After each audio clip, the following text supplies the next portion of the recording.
하나님 말씀 함께 보겠습니다. 역대하 26장 16절에서 23절 말씀 함께 보시겠습니다. 구약성경 역대하 26장입니다. 16절에서 23절까지 한 절씩 교독하도록 하겠습니다. 그가 강성하여짐에 그의 마음이 교만하여 악을 행하여 그의 하나님 여호와께 범죄하되 곧 여호와의 성전에 들어가서 향단에 분향하려 한지라.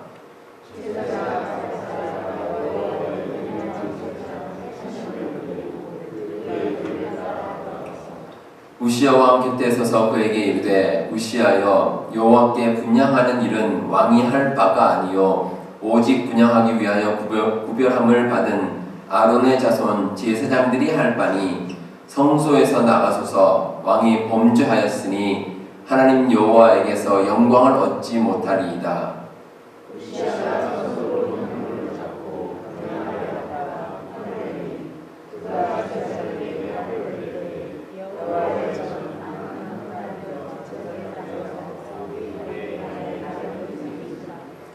대제사장 아사랴와 모든 제사장이 왕의 이마에 나병이 생겼음을 보고 성전에서 급히 쫓아내고 여호와께서 치심으로 왕도 속히 나가니라.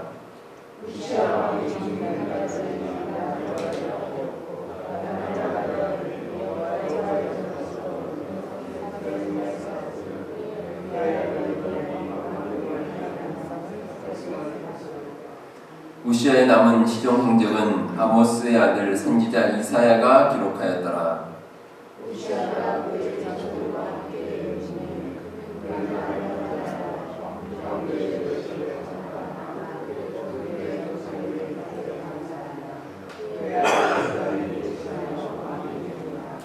아멘. 우리가 흔히 하는 말 가운데 자리가 사람을 만든다라는 말이 있습니다. 어떤 위치가 되면 예전 모습과 다른 모습을 보일 때 흔히 사용하는 말입니다. 이 말이 의미가 있습니다. 왜냐하면 사람이 가진 능력은 사실 크게 차이가 나지는 않습니다. 그래서 실제로 어떤 일을 감당하느냐가 그 사람의 모습이 다르게 보이는 그런 때가 분명히 있습니다. 하나님 앞에서 우리의 영적인 모습도 마찬가지입니다. 하나님께서 우리에게 각자 달란트를 주셨습니다. 우리가 그 달란트를 생각할 때 능력의 차이가 아니라 다름의 차이로 인식을 해야 합니다. 하나님께서 보시기에 크게 다르지 않습니다. 다 거기서 거기입니다. 그래서 우리가 이 진리를 받아들이면 하나님께서 우리에게 주신 자리가 있습니다. 그 자리에서 맡은 사역을 아주 신실하게 잘 감당해낼 수가 있습니다. 이런 우스갯소리가 있습니다. 태초에 하나님께서 이제 아담을 창조를 하시고 또 곧이어서 아담의 아내가 되는 하와를 또 창조를 하셨습니다. 근데 아담이 하와가 참 너무 마음에 들었습니다. 그래서 아주 끔찍이 사랑하면서 하나님께 이제 감사하는 마음으로 이렇게 물었습니다. 하나님, 어떻게 제 아내를 이렇게 아름답게 만드셨습니까? 그러니까 하나님께서 그래야 네가 사랑할 게 아니냐 이렇게 답을 주셨습니다. 그 아담이 또 묻습니다. 하나님, 하와를 어쩜 이렇게 착하게 만드셨습니까? 그러니까 또 이제 하나님께서 그래야 네가 아껴줄 것이 아니냐 이렇게 대답을 하셨습니다. 근데 아담이 또 하나님께 이렇게 질문을 했습니다. 하나님, 근데 가만히 보면 하와가 좀 맹한 데가 있습니다. 이렇게 이제 하나님께 얘기를 하니까 하나님께서 이렇게 아담에게 답변하셨습니다. 그래야 부족한 너를 사랑할 게 아니냐 이렇게 말씀을 하셨답니다. 아담에게 맞게끔 이제 하와를 주셨다는 뜻이죠. 하나님께서 우리에게 주신 것은 다 의미가 있습니다. 우리가 처한 자리도 마찬가지입니다. 우리에게 맞게끔 하나님께서 자리를 주신 겁니다. 그래서 우리가 그 자리에 만족하고 귀하게 여기면 행복이 있습니다. 근데 사람의 마음이 그렇지가 않죠.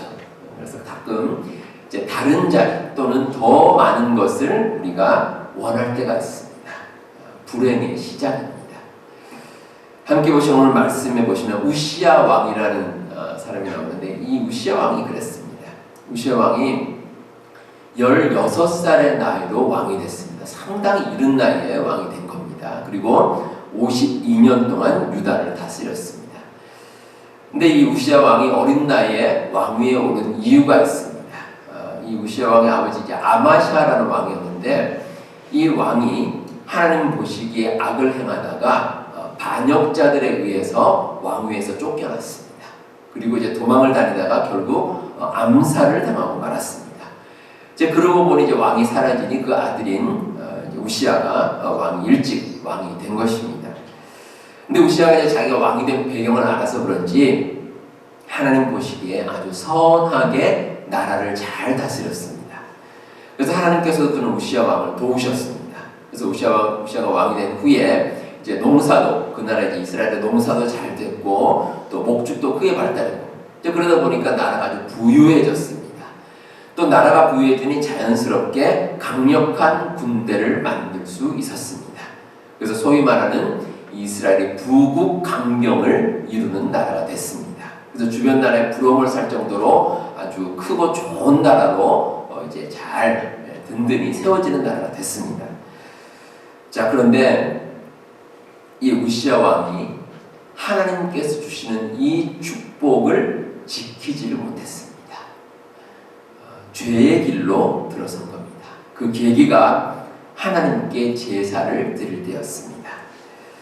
자, 우시아가 하나님께 제사를 드리러 성전에 갔는데 이 향단이 있고 거기 이제 분향을 해야 되는데 거기 자기가 하겠다고 나선 겁니다. 근데 원래 이게 왕이 할 일이 아닙니다. 이 분향하는 것은 특별히 아론 자손의 제사장들이 그 일을 감당을 했습니다. 그러니까 그 특별히 아론 자손들이 꼭 담당을 하는 것이 이 향단의 분향을 하는 겁니다. 자, 그렇다면 우시아라는 이 왕이 왜 자신이 직접 향단을 분향하려고 했을까? 저 오늘 말씀 묵상하면서 두 가지 정도로 생각을 해봤습니다. 하나는 그냥 자기가 해보고 싶은 겁니다. 우리 속담에 그런 말 있죠. 남의 떡이 어떻다고요? 네, 남의 떡이 커 보입니다. 네, 남의 떡을 보면 희한하게 남의 떡이 작은 것이 아니라 더 크게 보입니다. 그러니까 우시아가 이제 왕이었기 때문에 사실 뭐 할 수 있는 일이 많았죠. 예, 많은 일을 자기가 할 수 있습니다. 그런데 자기가 못하는 일, 해서는 안 될 일이죠. 예, 그 성전에 있는 그 향단에 분향하는 거, 예, 가만히 보니까 그것도 하고 싶은 겁니다. 예, 그래서 이제 우시아 왕이 자기가 하겠다고 나섰을 수가 있습니다. 또 하나의 이유는 권력에 대한 자랑입니다. 이 왕으로서 정치적인 권력으로 여러 가지 일들을 할 수가 있었습니다. 근데 자기가 가진 권력으로 제사장의 일도 감당하고 싶었던 겁니다. 그러니까 그런 자기 권력에 대한 자랑, 그런 욕심 때문에 향단을 분향하는 그 일을 하겠다고 나섰습니다.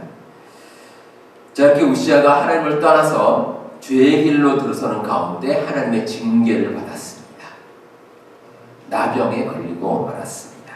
나병이 이제 그 자리에서 발병하니까 어쩔 수 없이 성전에서 쫓겨나고 말았습니다. 여러분, 성경에 보시면 이제 하나님의 징계로 인해서 나병에 걸린 사례가 여러 군데 기록되어 있습니다. 대표적으로 민수기 12장 10절에 보시면 이 모세를 비방한 미리암에게 나병이 걸렸습니다. 그리고 열왕기하 5장 27절에 보시면 선지자 엘리사에게 거짓말을 한 엘리사의 종이 이제 게하시에게 또 나병이 걸린 그런 내용이 기록되어 있습니다. 근데 우시아도 똑같습니다.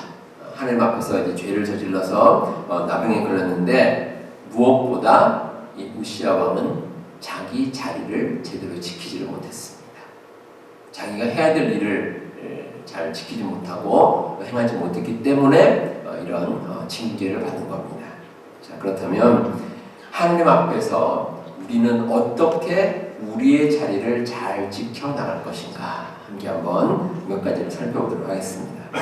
자, 먼저 우리가 잘 되는 것이 교만으로 이어지면 안 됩니다. 자, 오늘 말씀을 시작하는 16절에 아주 중요한 구절이 나옵니다.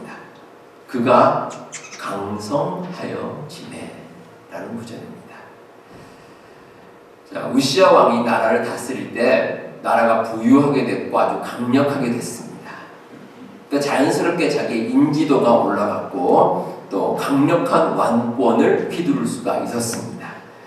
이렇게 우시야가 강성하여지니 그의 마음이 교만하여 악을 행하게 된 겁니다. 우시야가 잘 되어진 결과입니다. 근데 이 내용을 반대로 말하면 만약에 우시야가 경제적으로나 군사적으로나 권력이 커지지 않았다면 그러면 교만한 마음을 가지지는 않았을 겁니다.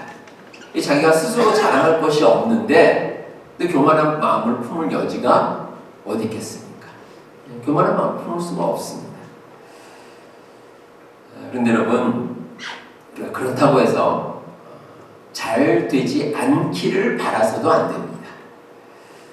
제가 여러분들을 위해 이제 기도하면서 늘 여러분들이 정말 잘 되기를 원하는 마음으로 기도합니다.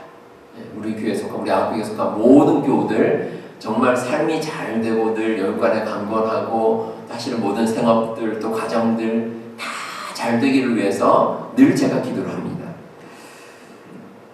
여러분들의 삶 가운데 힘들어지기를 원해서 기도하는 일은 한 번도 없습니다. 지금 옛날 속담처럼 구덕이 무서워서 장 못 담그는 그런 생각을 한다는 건 참 어리석은 일이죠. 우리가 잘 되는 건 참 좋은 일입니다.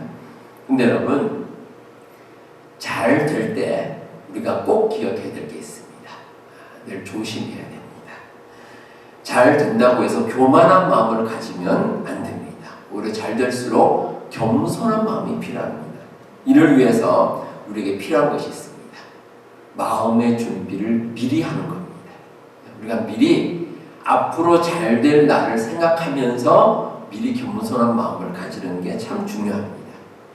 그 마음이 어떤 마음이냐면 하나님께서 잘 되게 하신다는 겁니다.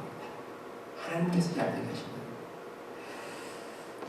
운칠기삼이란 말이 있습니다. 우리가 어떤 일을 이룰 때 운이 70% 그리고 어떤 사람의 능력이나 실력이 30%다. 그러니까 세상 사람들이 흔히 하는 말입니다. 자, 어느 쪽이 많습니까? 운이 많습니까? 실력이 많습니까? 운이 많죠. 70%로 훨씬 많습니다. 근데 그렇게 말하는 이유가 세상 사람들이 살다 보니까 경험상 사람이 어떤 일을 이룰 때 실력보다는 오히려 운이 더 많이 작용하는구나 라고 해서 이제 그런 말을 합니다. 근데 여러분, 그리스도인들에게는 운이라는 게 없습니다. 그렇다고 개인의 능력만 있는 것도 아닙니다. 그래서 우리가 생각해야 될 것이 이 세상 사람들이 말하는 운의 자리에 하나님의 도우심이 그 자리에 들어가야 됩니다. 하나님의 도우심이 크다는 겁니다. 더욱이 70% 정도가 아닙니다. 그 정도로 끝나지 않습니다. 우리 삶의 거의 모든 부분이 하나님께서 이루어 주신 겁니다. 하나님께서 해 주셨기 때문에 우리가 뭔가를 이루어낼 수 있었고 지금도 우리가 하나님의 축복 가운데 하루하루 살아갈 수가 있습니다. 우시야는 한 나라의 왕입니다. 이 왕이라는 자리는 절대 그냥 이루어지는 자리가 아닙니다. 우시야는 또 특별했죠. 아버지 이제 그 아마샤라는 왕이 이제 암살을 당하면서 우시야가 어린 나이에 왕이 됐습니다. 그리고 하나님의 이제 도우심으로 정말 큰 나라, 부강한 나라를 이루어냈습니다. 근데 그 과정을 돌아보면 참 모든 것이 하나님의 은혜입니다. 그렇다면 겸손하게 하나님께 엎드리는 것이 맞습니다. 여러분, 우리의 삶이 잘 될 때 먼저 하나님께 감사하는 마음을 꼭 가지시기 바랍니다. 이 감사는 우리를 교만해서 멀어지게 만듭니다. 그러면 하나님께서 여러분들에게 주신 그 축복을 우리가 계속 누리며 살아갈 수가 있습니다. 여러분들 이 진리를 꼭 기억하며 살아가는 우리 성도님들 되시길 바랍니다. 자, 우시야 왕은 하나님의 뜻을 거역하고 교만한 마음을 가지는 가운데 죄를 저지르고 말았습니다. 근데 우시야가 이제 죄를 저지르는 과정에서 하나님께서 그냥 두고 보시지는 않으셨습니다. 우시야가 죄에서 돌이킬 수 있도록 기회를 주셨습니다. 참 여기에 중요한 교훈이 있습니다. 우리가 혹시 잘못된 길, 이 죄의 길로 갈 때 하나님께서 주시는 그 돌이킬 수 있는 기회를 놓치지 말아야 한다는 겁니다. 아주 중요한 교훈입니다. 자, 우시아가 이제 성전에 들어가서 자기가 이제 향단의 분향을 하려고 이제 준비를 하고 있습니다. 그런데 이 대제사장인 아사랴와 80명의 제사장들을 이끌고 우시아 뒤를 따라갔습니다. 아마 이렇게 여러 제사장들이 이끌고 간 거 보니까 이미 소문을 들은 것 같습니다. 이 왕이 분향하려고 한다는 이 소문을 듣고 그래서 작정을 하고 여러 제사장들, 많은 제사장들을 데리고 이제 성전에 같이 들어갔습니다. 근데 이제 제사장들이 이렇게 하는 행동은 사실 어찌 보면 목숨 걸고 하는 행동입니다. 왜냐하면 우시아가 왕이죠. 왕으로서 아주 권력이 대단합니다. 또 나라가 아주 부유하고 군대도 강하기 때문에 입지도 탄탄합니다. 그런 왕에게 저항한다는 것은 쉽게 할 수 있는 일이 아닙니다. 마음을 단단히 먹고 왕에게 저항하려고 이제 들어갔습니다. 특별히 17절에 보시면 용맹한 제사장 이렇게 나오는데 이 말은 신실하고 능력을 가진 제사장이다 라는 뜻입니다. 제사장들 가운데 아주 유력한 사람들, 그런 사람들 80명을 모아서 이제 우시아 왕에게 간언을 하러 이제 들어갔습니다. 근데 이렇게 여러 제사장들이 단체 행동을 하는 것이 어찌 보면 뜻밖의 일입니다. 이런 일들이 잘 없습니다. 더욱이 18절에 보시면 우시아 왕 곁에 서서라는 말을 합니다. 곁에 서서. 이 말의 원래 뜻이 뭐냐면 정면으로 막아선다는 겁니다. 자, 왕이 가는 길 앞에 탁 막아섭니다. 이 대제사장이 막아서고 그 뒤로 80명의 제사장들이 다 막아섭니다. 못 가게 다 막습니다. 자, 이 평소와 다른 모습인데 이런 모습을 봤다면 왕이 마음 가운데 뭔가 왜 이러지? 하는 생각이 들어야 맞습니다. 분명히 아마 왕도 뭔가 평소와는 다르다는 생각을 했을 겁니다. 이 제사장들이 80명이나 모여서 자기의 앞길을 막는다는 거, 이게 참 희한한 일입니다. 아마 이제 우시아 왕도 속으로 생각을 했겠죠. 아마 일단 뭐 이런 이유로 생각했을 겁니다. 제사장들이 자기가 하는 역할을 나에게 뺏길 것 같으니까 저렇게 할 수도 있겠다라고 생각할 수도 있습니다. 근데 곰곰이 생각해보면 그것도 맞지가 않습니다. 왜냐하면 만약에 제사장들이 그게 걱정이 된다면 목숨 걸고 왕을 막아설 일이 없습니다. 차라리 그렇게 하는 것보다 나중에 왕과 이제 대화를 해서 이러이러한 일이 있으니 왕이 이렇게 했으면 좋겠습니다라고 이제 대화와 타협을 통해서 해결하지 자기 목숨을 걸면서 그렇게 왕에게 막아설 그런 일은 없습니다. 그렇다면 제사장들이 우시아 왕을 막아선 이유는 분명합니다. 하나님께서 제사장들의 마음을 움직이신 겁니다. 그리고 왕이 분향하지 못하도록 한번 돌이킬 기회를 주신 겁니다. 하나님의 자비입니다. 하나님께서는 이 죄의 길로 가는 사람들에게 언제든지 돌이킬 기회를 주십니다. 이 성경 읽어보면 그런 사례를 참 많이 우리가 발견할 수 있습니다. 이 선지자 요나가 이 죄가 가득한 니느웨로 가서 이제 그 사람들 회개시키려고 갑니다. 그런데 그 니느웨로 가서 외칠 때 성경에 보시면 40일이 지나면 니느웨가 무너지리라 이렇게 말합니다. 40일. 이거 하나님께 주신 기회입니다. 40일 동안 회개를 하라는 겁니다. 그 시간을 주신 겁니다. 그리고 노아의 시대도 마찬가지고 노아의 시대에 홍수가 있었죠. 근데 홍수가 있을 때 하나님께서 미리 노아에게 방주를 만들라고 지시를 하셨습니다. 근데 이 방주를 만드는 것이 하루아침에 이루어지지 않습니다. 아주 오랜 세월이 걸립니다. 근데 사람들이 보면 참 이상합니다. 아니 날씨가 맑고 화창한데 도대체 이런 날씨에 뭐 그리 비가 많이 온다고 방주를 짓느냐고 의아한 생각이 들 수가 있습니다.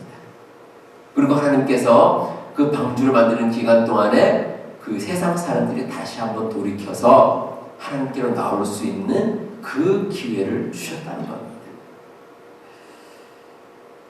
우리도 마찬가지입니다. 하나님께서 우리 가운데 분명히 돌이킬 수 있는 기회를 주십니다. 특별히 두 가지입니다. 하나는 우리 스스로 깨닫게 만드는 방법입니다. 하나님께서 우리 마음 가운데 감동을 주셔서 또 찔림을 주셔서 내가 잘못된 길로 가고 있구나. 스스로 깨닫는 겁니다. 이 최상입니다. 최상. 이렇게 깨달으면 좋습니다. 또 하나는 주변을 통한 경험입니다. 하나님께서 우리 주변 사람들을 통해서 우리를 강권하시고 또 권면하셔서 우리를 깨닫게 하십니다. 이렇게 주변 사람 말을 경청하면 또 우리가 화를 면할 수 있습니다. 이게 하나님께서 우리에게 자비와 사랑으로 우리에게 기회를 주시는 겁니다. 근데 우시야 왕은 스스로 잘못을 깨닫지 못했습니다. 그리고 이 제사장들의 만류를 아주 강력하게 뿌리칠 정도로 주변 사람의 권면도 듣지 않았습니다. 그래서 19절에 보시면 이 제사장들이 우시야가 분향한 것을 막으니 이 우시야 왕이 손으로 향로를 잡고 분향하려 하다가 화를 냈다. 이렇게 기록하고 있습니다. 막 화를 냈습니다. 그러니까 이제 이성을 잃어놓습니다. 자, 왜 이렇게 이성을 잃고 그 분향하는데 모든 것을 바치려 이런 식으로 마음을 가지고 생각을 할까? 욕심 때문입니다. 욕심. 그 욕심이 화를 부는 겁니다. 이 욕심이라는 것은 하나님께 대한 도전입니다. 자, 우리가 세상에서는 이 욕심을 그렇게 보지는 않습니다. 그냥 뭐 개인적인 성향으로 봅니다. 그래서 어떤 사람은 저 사람은 욕심이 좀 많은 사람이구나. 저 사람은 욕심이 별로 없는 사람이구나. 이렇게 구별합니다. 그런데 영적으로는 다릅니다. 그리고 영적으로는 욕심을 가진다는 것은 하나님께 맞서려는 행동입니다. 왜냐하면 하나님께서 우리에게 필요한 것들을 공급해 주시기 때문입니다. 다시 말해서 우리가 하나님께서 주시는 것 이상으로 우리가 원한다는 것은 우리가 하나님을 어찌 보면 무시하는 행동입니다. 하나님께서 우리에게 충분히 허락해 주심에도 하나님을 못 믿겠다는 겁니다. 하나님 믿지 못하고 내가 가진 욕심을 내는 것이기 때문에 하나님과 맞서는 것이 영적으로 보면 잘못된 길입니다. 자, 하나님 앞에서 자기 욕심을 채우려고 했더니 우시야 왕은 결국 그 제사장들 앞에서 나병에 걸리고 말았습니다. 근데 하나님께서 이렇게 나병에 걸리게 하신 이유가 있습니다. 다른 방법이 없습니다. 지금 우시야가 마치 그 망나니처럼 뛰고 있기 때문에 통제하기가 어렵습니다. 그래서 하나님께서 이제 나병을 이제 걸리게 하셨는데 나병에 걸리니까 어쩔 수 없이 우시야 왕도 성전에 있을 수가 없습니다. 성전에는 나병에 걸린 사람은 있을 수가 없어요. 그래서 성전에 나가게 됐습니다. 그뿐만이 아닙니다. 그 이후로 왕의 역할도 감당할 수 없었습니다. 이제 나병에 걸리니 이제 왕이 왕궁에 머물지 못하고 별궁에 거하게 됐습니다. 그리고 아들이 어떤 요담이 대신해서 나라를 다스리는 그런 일이 벌어지고 말았습니다. 무엇보다 이제 나중에 우시야 왕이 세상을 떠났을 때 선 왕들이 묻힌 그 무덤에 같이 묻히지를 못했습니다. 말씀해 보시면 조상들의 묘실 근처에 묻혔다라고 기록되어 있습니다. 그러니까 묘실이 아니라 그 옆에 다른 곳에 묻히게 됐습니다. 그러니까 우시야가 역사적으로 남을 불명예를 안고 말았습니다. 우리가 욕심을 버리고 겸손한 마음으로 이 세상을 살아가면 하나님의 축복이 우리와 함께합니다. 그 사실은 변함이 없습니다. 미국 그 방송에서 그 톡쇼의 여왕이라고 불리는 그 오프라 윈프리라는 여성이 있습니다. 아주 유명한 분입니다. 근데 이분이 어렸을 때는 삶이 정말 힘들었습니다. 아주 가난한 그 미혼모에게서 태어났고 또 그 자신 역시 14살에 미혼모가 됐습니다. 근데 그 태어난 아이가 2주 만에 세상을 떠났습니다. 그 충격이 너무 커서 가출을 했습니다. 그리고 이제 마약에 손대면서 하루하루 지옥 같은 삶을 살게 되었다고 합니다. 근데 이제 나중에 자신을 버리고 떠났던 그 친아버지가 하나님을 믿고 돌아와서 이 오프라 윈프리에게 이제 용서를 빌었습니다. 그 모습을 보고 이 오프라 윈프리 역시 교회 나가면서 상처를 치유받았습니다. 그리고 이제 열심히 학교를 다니고 졸업하고 이제 방송국의 아나운서가 되고 나중에 이제 그 대담 프로그램을 진행하고 그 후에 이제 인기를 얻어서 아주 뭐 여러 가지 또 좋은 일도 많이 하시고 또 명예를 얻고 아주 부유한 그런 유명한 인물이 됐습니다. 근데 이분이 이제 삶이 완전히 변화가 되었는데 그러면서 규칙적으로 꼭 하는 일이 한 가지가 있다고 합니다. 날마다 감사의 일기를 쓰는 겁니다. 근데 뭐 아주 특별한 것은 아니고 하루를 이제 돌아보면서 5가지 감사한 일을 꼭 기록을 한다고 합니다. 뭐 예를 들면 이렇습니다. 오늘도 거뜬하게 잠자리에서 일어나게 해주셔서 감사합니다. 또 유난히 눈부시고 파란 하늘을 보게 해주셔서 감사합니다. 점심때 맛있는 스파게티를 먹게 해주셔서 감사합니다. 얄미운 짓을 한 동료에게 화내지 않고 내가 참게 해주셔서 감사합니다. 좋은 책을 읽었는데 그 책을 쓴 작가에게 감사합니다. 뭐 이런 식입니다. 이렇게 이제 하루에 5가지 정도 생각하면서 감사의 일기를 꼭 기록한다고 합니다. 우리 성도 여러분, 하나님께서 우리에게 살게 하신 이 자리는 축복의 자리입니다. 하나님께서 주신 것은 모든 것이 의미가 있기 때문입니다. 디모데전서 4장 4절에서 바울은 이렇게 고백합니다. 하나님께서 지으신 모든 것이 선함에 감사함으로 받으면 버릴 것이 없나니.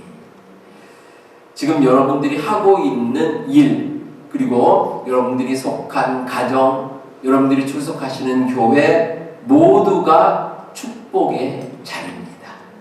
바울의 고백처럼 우리가 감사함으로 받으면 버릴 것이 없습니다. 우리가 속한 자리에서 교만과 욕심이 아니라 겸손과 감사의 마음을 가지시기 바랍니다. 그러면 하나님께서 더 크고 놀라운 축복으로 여러분들의 삶에 늘 함께하여 주실 줄 믿습니다. 기도하겠습니다. 하느님 아버지 감사합니다. 우리들이 살아갈 삶의 자리를 허락해 주시고 때마다 시마다 저희들이 필요한 모든 것들을 공급하여 주심을 감사드립니다.